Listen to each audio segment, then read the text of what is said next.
Dragon here with Dark Rangers Inc. And today I'm going to show you a quick and easy but really effective way to do an LRGB combination on the M83 Galaxy. Now in the past I have struggled with adding that luminance layer to RGB in other programs because it really just washes out the color.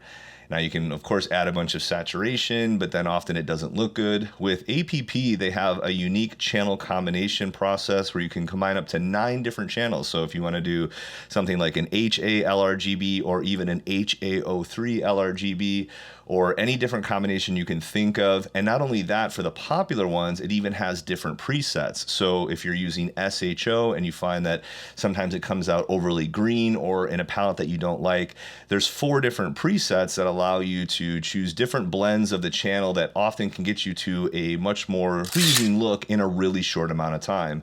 And efficiency is really where APP does a great job. From stacking usually about 5 to 10 times faster than I see in PixInsight to getting through the data cleanup and some of those initial tweaks, including the stretch with a bunch of different auto stretch options. So think the STF in PixInsight, but if you had maybe 10 different options, and then when you saved it, it would actually turn it from linear data into nonlinear, getting it ready to go to export to whatever program you finish it in.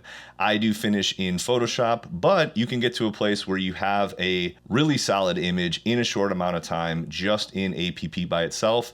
And I know sometimes the thought of adding on an additional program can be overwhelming, but if you just follow this simple workflow, it's super simple. It's also free to use for the first month, and I believe I have the only promo code, which I'll put right here for APP. It's good through the end of July right now, and I know today it is the middle of July, but I'm going to talk to Mabula and see if we can get that kicked out to maybe the end of the year or at least for another few months. This all came about from me having a couple sit downs with him and actually going through the tool. He's constantly evolving it. Every day they're putting more and more into it. It's even evolved since I started using it about 9 months ago, and it's going to continue to get better and better. It's a really great addition to your arsenal, and I think after this video, you will really see why. So if you're interested in taking your astrophotography processing to the next level, this is going to be one you're not going to want to miss. If you want even more content, please check out my YouTube channel, Dark Rangers Inc. We also have a Patreon community, and I am available for one-on-one lessons if you need even more help. So without further ado, let's go ahead and dive right into APP with the M83 Galaxy. All right, guys, here we are in APP, and I know sometimes it can be a little intimidating to enter a new software, but it's actually going to show you how to make LRGB and even eventually SHO processing a lot easier for you guys. I've always found that my LRGB images are a little bit flat in PixInsight, and I've been using APP for a couple of reasons. First of all, I love how quickly everything stacks. Since we are not going out and collecting the data that we use with Telescope Live, really the most time that we spend is waiting for everything to stack together. And myself and some folks that I do some one-on-one coaching with when it comes to processing have tested this with probably a dozen different data sets between APP and PixInsight, and we find that it's about 5 to 10 times faster depending on what your system is. And so you can actually save a lot of time with getting all the same features and actually more in the stack. What I've done is gone ahead and stacked the data for M83, which is an LRGB target. But if you did want to go ahead and stack that and you weren't sure how, the first thing you do is when you open it up, this is what you'll see. You click right here to go ahead and let it know what directory it is. Now, if you're using an external drive like I am, it won't show up necessarily like it does in your Finder menu or your folder menu in Windows. So you're just going to click on volumes here, and then they'll show up here. I'm using WD Black Drive, which is in an external exposure. It's an NVMe drive, and it allows me to keep my main hard drive clean while still getting higher speeds than I do with something like this SSD solid state drive, which is what I use to collect my data off of my Eagles when I'm doing my own data acquisition. So I have it in the folder M83, and I just select that, and now you'll see that there's nothing in there. That's fine, because I'm going to go down here and actually load everything. So under the load tab, you can see there's 6 different tabs for stacking. Really, what I'd recommend for you guys is just to go from 1 to 6. So we're going to load everything. You can see we have the lights, flats, darks, And then the master. So if you're using the same camera when you're not using Telescope Live and you want to save your master dark, your master bias, or if nothing's changed, even your master flat, you can do that. And that way you won't have to calibrate those. But all we have to do is just load the lights because we're using calibrated lights. So now you can see that same folder is now populated. And I would just highlight all of the ones that I'm going to use, click open. And I can, if I want to, I can choose each filter set, so there'd be 4 different and sign them manually. But since they have the header that tells me what they are, I can just go ahead and use the filter header tag and hit OK. We're going to only use 1 session. You can use multiple sessions if, for example, you have multiple nights of imaging and you wanted to do a separate set of flats for each night, but we're only going to do 1 session. Then I would just go right to integrate, and you have a lot of different options here. You do have, in the calibrate, analyze stars, you do have other options, but I talked to Mabula, who's actually the creator. We've done several calls. I do have a couple videos on my YouTube channel based on those calls, so check out Dark Rangers Inc. if you want even more. But really the easiest way to do is go to tab 6, integrate, and we can do integrate per channel. We don't want to integrate all because that's going to take all 4 filters and just combine them to one. We want to do it per channel, and we don't need to do per channel at all because again, we want the individual channel. And we're only doing 1 session, so it doesn't really matter what we choose here.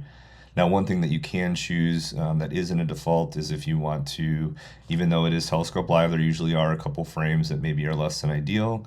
You can choose to maybe do the top 95%. And then for this one, I'm not going to do a drizzle because it's not super undersampled like it would be if we were using, the FSQ 106. That's reduced quite a bit.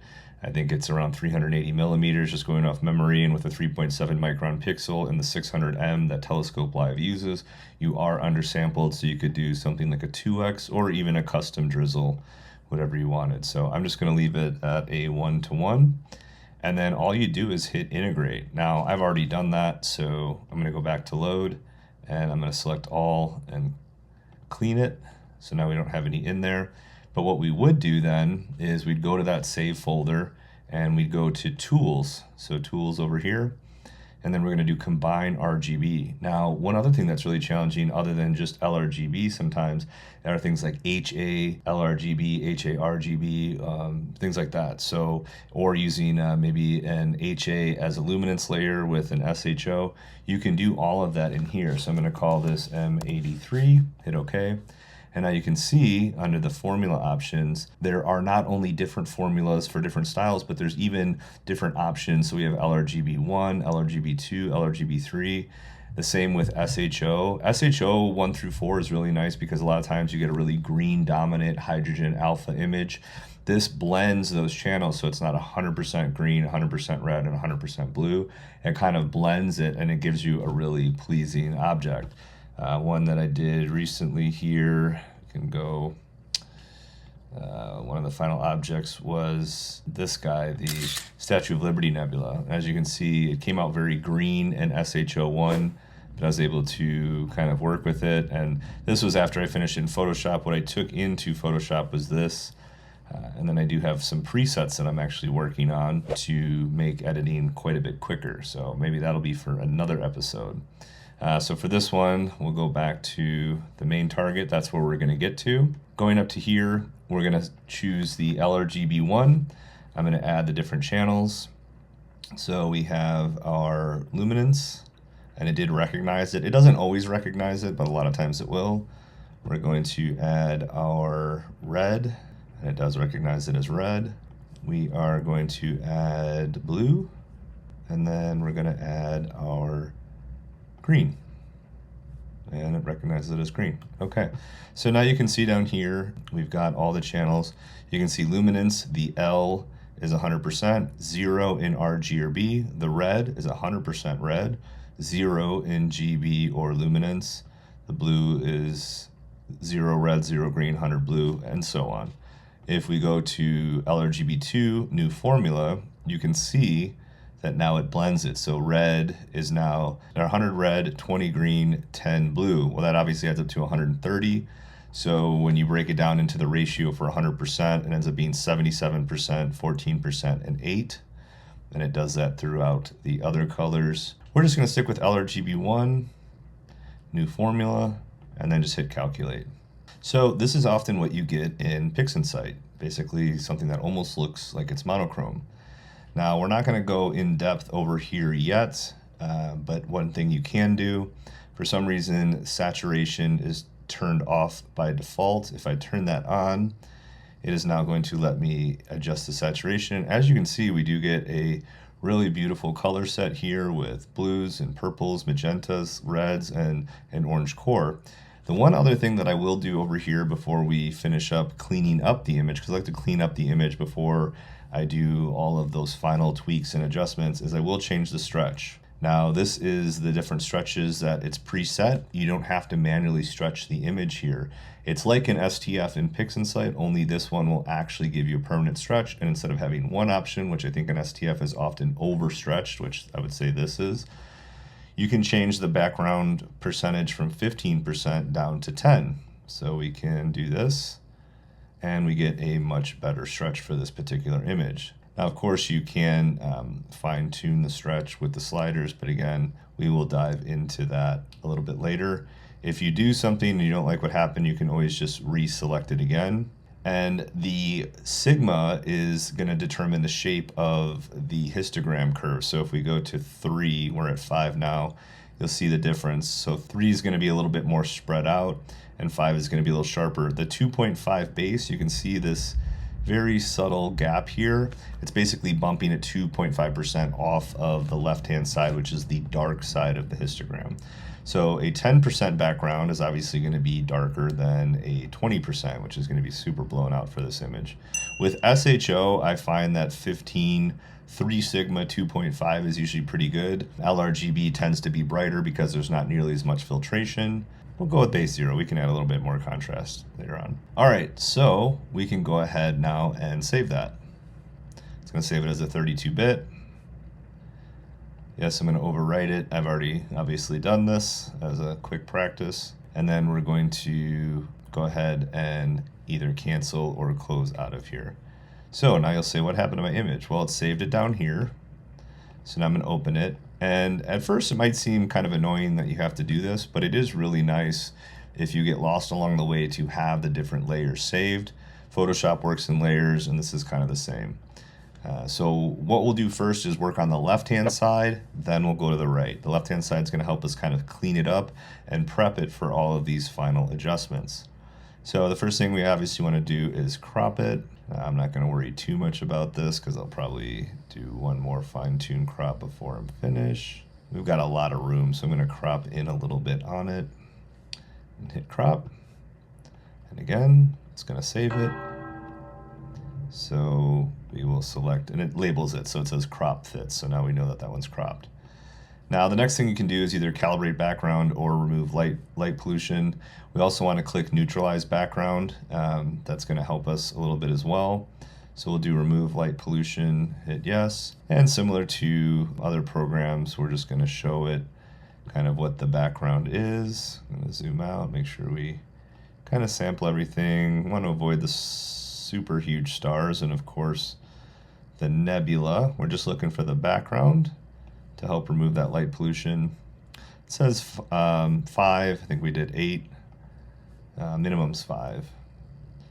So you're going to see that it obviously used these green ones a little bit more and then kind of used these as secondary. It didn't have any reds. Like I think if we put one like right in the middle, it would have made that probably red. So we're just going to hit OK and save because that did a nice job. You can see now that the background is much cleaner. If you go to calibrate background after you've done light pollution, you'll see that it's basically going to give you a warning that you've kind of already done that with the light pollution, so we don't need to do it again. We don't really have any significant vignetting to speak of because these are calibrated. And then one of the things that we can do right away is the calibrate star colors. Now, I actually like this almost more than SPCC for LRGB, especially galaxies. I find that in PixInsight, a lot of times SPCC gives me a really warm color palette. It doesn't give me these nice, cool blues, purples, but still keep the warm core. So what we're going to do is it wants one area. So we'll kind of get an area with some of the bigger stars. And then I will hit calculate. You can see it gives us the same graphics that it does, the kind of the graphs that we get in PixInsight. We can try different methods. So if we want to balance RGB, you can see the graphs change a little bit. Kind of warmed it up a little bit more, a little bit less blue, versus doing some of the other methods. So again, you have more flexibility. Obviously that is no good. The adaptive is pretty good. And then I do like probably the balanced the best. Yeah, we can enhance the blue a little bit more, but I don't want to lose this nice nebula detail that we got. It almost looks like it's an HALRGB image with all that nice detail. So that looks great already. I mean, we're literally, if I was doing this on my own without explaining to you guys, I would be, literally a couple minutes into this. So one last thing that we can do that's really easy is star reducer. So we're probably going to dampen down the stretch a little bit so they're not going to look that crazy.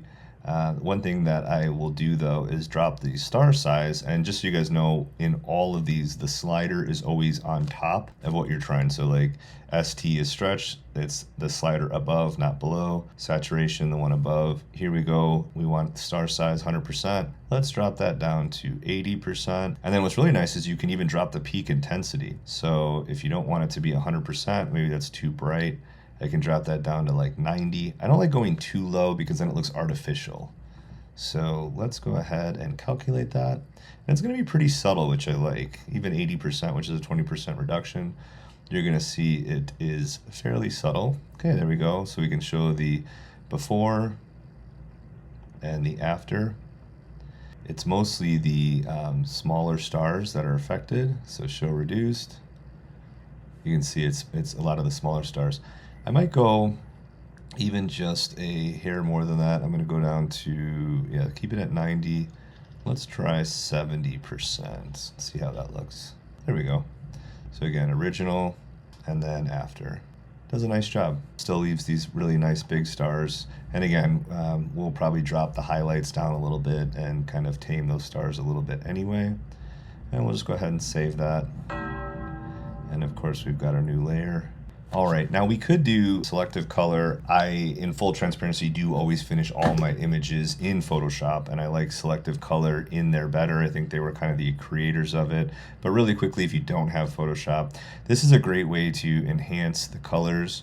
So what it's really doing is it's basically showcasing how to change the main color which you'd select in the drop down and how it's going to basically be modified by interacting it with other colors. So if we use blue, for example, since there's a good amount of blue, first of all, you can hit show color selection and it'll give you kind of the mask of what it's actually targeting. And then if I want to, for example, maybe make it more cyan, which I don't, but I'm just going to show you.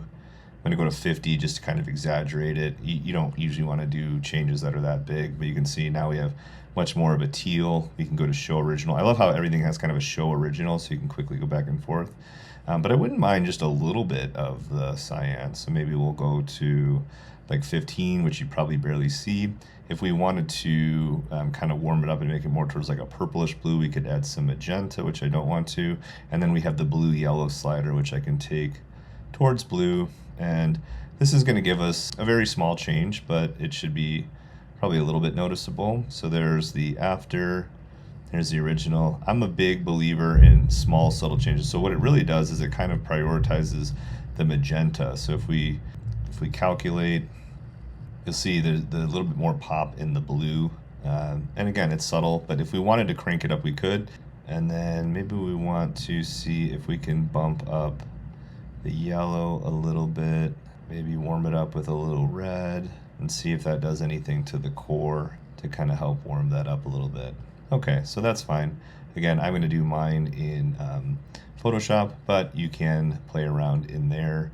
And if you do use the sliders, get a pretty good amount of change. And you can also, of course, just bump the saturation per color as well.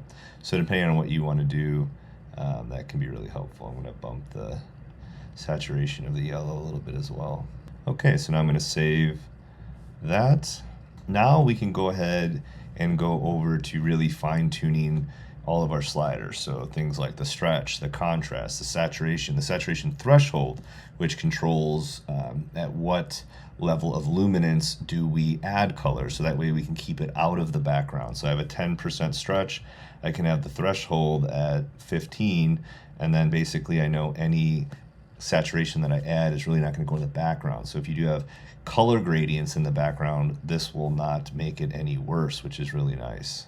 So let's hop on over. The first thing that we want to do is I want to show you guys how to fine tune. You can see if I do just a little bit of movement here, it's going to make a pretty big change.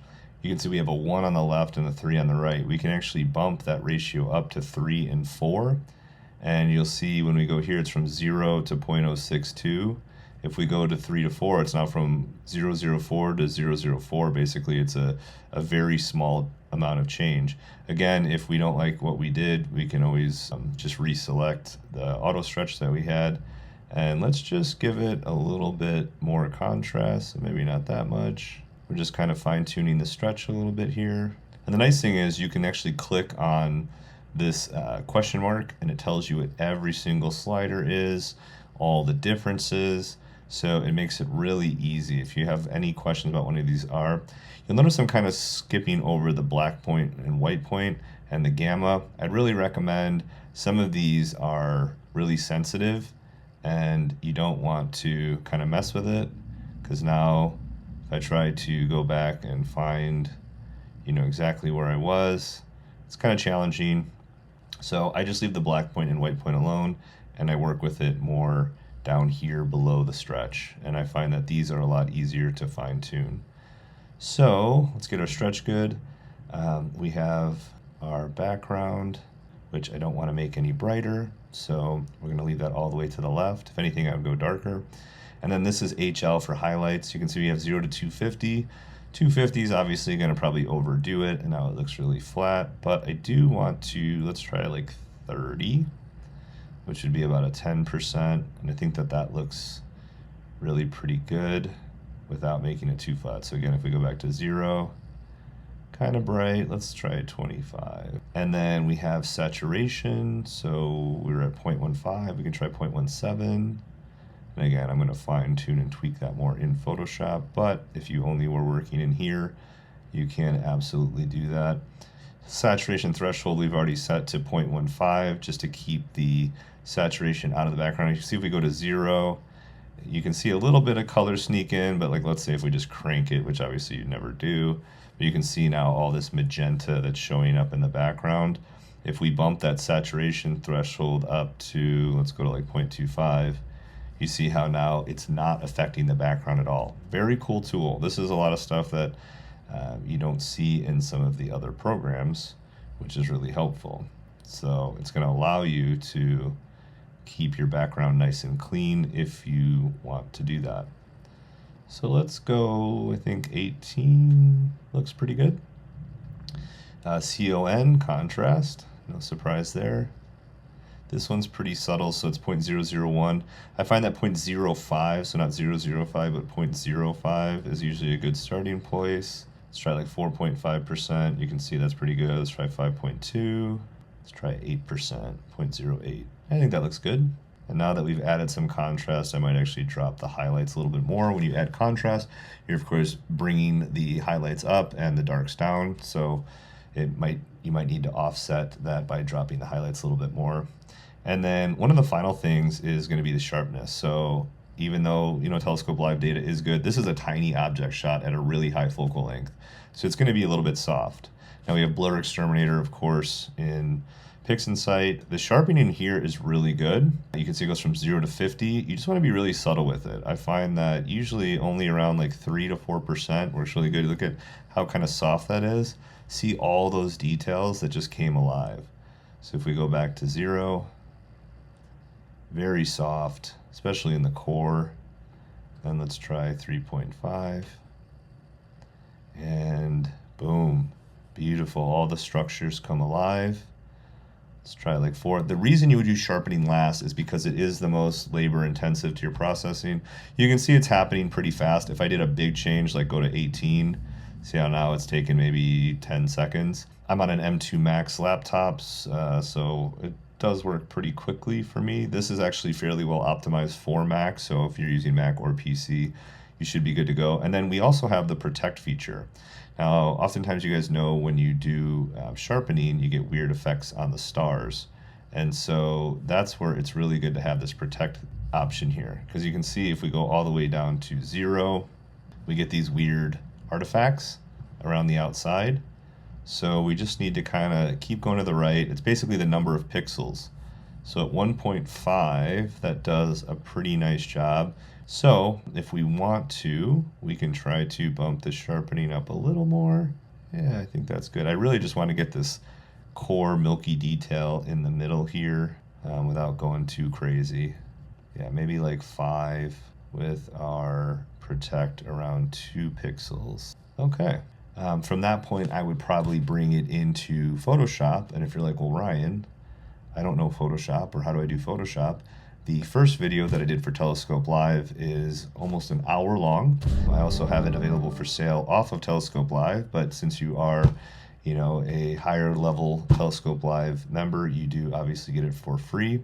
If you're not a member of Telescope Live, or if you decide you want to have it outside of the system, it is available for purchase. There's a link on my website or on my YouTube channel. So you guys get the opportunity to take advantage of that. And so if you don't have experience with Photoshop, I do have a full tutorial to where I ultimately get it to something that looks like this. So I think that, you know, it does a really nice job getting you very close to where you'd want to be. Again, I am working on these presets. Maybe you guys could let me know if you'd like me to make a pack of them. Let's go ahead and just save this really quick. The nice thing too is when you want to finalize it, you actually click save up here. As long as stretch is clicked, you have been linear the full time. Once we click save with the stretch clicked, now it goes from linear into nonlinear. So now the stretch is actually going to stick, so you don't have to worry about stretching. You notice the cool thing too is if you are going to take it somewhere else, what do you usually need to convert it to? A 16-bit TIFF. It does it automatically, so it's like it knows. The only real downside to this program is the lack of noise reduction. So I know Mabula is working on that, but what I do is I just take it into Photoshop, and then I can do all of those final touches. But even honestly, if you weren't going to take it into Photoshop, I do think that even the way we have it in there looks pretty good as is. So again, I can hit it with my preset, which you can change the percentage a little bit. Maybe that's a little too strong. And there we have a pretty nice image. If we wanted to maybe bump the saturation a little bit, bring down a little bit of the saturation. You can, of course, work on the color balance. Maybe we want to enhance the blue a little bit more, and then either more blue or warm up the core. I think it looks better with a little blue. We'll give you guys a little bonus stuff. And then the selective color here in Photoshop is fantastic. So I'm working with the reds. You can see we can really bring the reds alive by subtracting the cyan. And then we can add a little magenta. We can go to our blues and either add some cyan to make it more teal or subtract it to make it more purple. Let's add a little cyan. Let's subtract some yellow to make the blue come out. And then if we add magenta, it's going to make it more purple. If we subtract it, more teal. Since we added a little bit of cyan, I'm going to add a little magenta to kind of get it more towards a true blue. And then same with the cyans. We can add some there, subtract some yellow, and then want to get some of that nice brighter blue back. So I'm going to subtract a little magenta. We can see the before and after from just the selective color. Again, it's a minor change. If we zoom in, we'll see before and after. I don't know if you guys can see it on your end, but my end, it's probably like a good 10%. And if I want to shift click, highlight them all, I can go into Camera Raw filter, and maybe I want the core to stand out more, so I'm going to drop the highlights down 10. If I want to add a little contrast, I do think the background's gotten maybe a little dark, so I'm going to bring up the blacks a little. White, you can see where it's starting to clip on the whites. If I go obviously plus 50, so I have these boxes both clip, so it'll tell me when I'm clipping on the low end in the blue. So right now, as you can see, we have no clipping on either end, which is really good. I tend to bring it into Photoshop a little flatter, so we'll go up with the whites but not up so high that we're clipping. If we want to adjust the color balance, that looks really nice with a little bit more of the cool blue. Can add a little, we don't really need any more saturation. And then if we wanted to do a little clarity, it kind of helps make it pop a little bit. If we wanted to do texture, we'd probably want to remove the stars. Dehaze is really just going to make the background darker. We don't want to do that. We've got our curves and all that sort of stuff. So there we kind of go. That's what we brought in, and then in a short amount of time. And then I chose to crop it in. If you do more of a vertical crop, it looks a lot better on social media, because social media allows for more pixels in portrait format versus if you do it in landscape. So something like that. Actually, I don't want to cut off those galaxies, so I'm going to just clear that and do a custom crop. That way I can include all the stuff I want, which I want that big star and those two little mini galaxies. We've got that centered, and there you go. I think that's pretty good. Again, if I was doing this on my own without describing it, I would probably do this entire thing in under 15 minutes. So that is the power of using both of these tools in conjunction with each other. And then I do use, I know it's controversial, but I use Topaz Denoise, not the Topaz AI version, the old school, when you could buy it as a one-off, and it just does a fantastic job of getting rid of noise without introducing any weird artifacts. I know the new AI version, a lot of people are saying does introduce artifacts, but as you'll see here, the old school version just really does a phenomenal job. We don't have a ton of noise. I think this had a pretty good amount of data, but there you go. You can see just, I'm only using it at 20%. We can actually probably bump that down to like 15 and 15. What I love is that it has color and regular noise.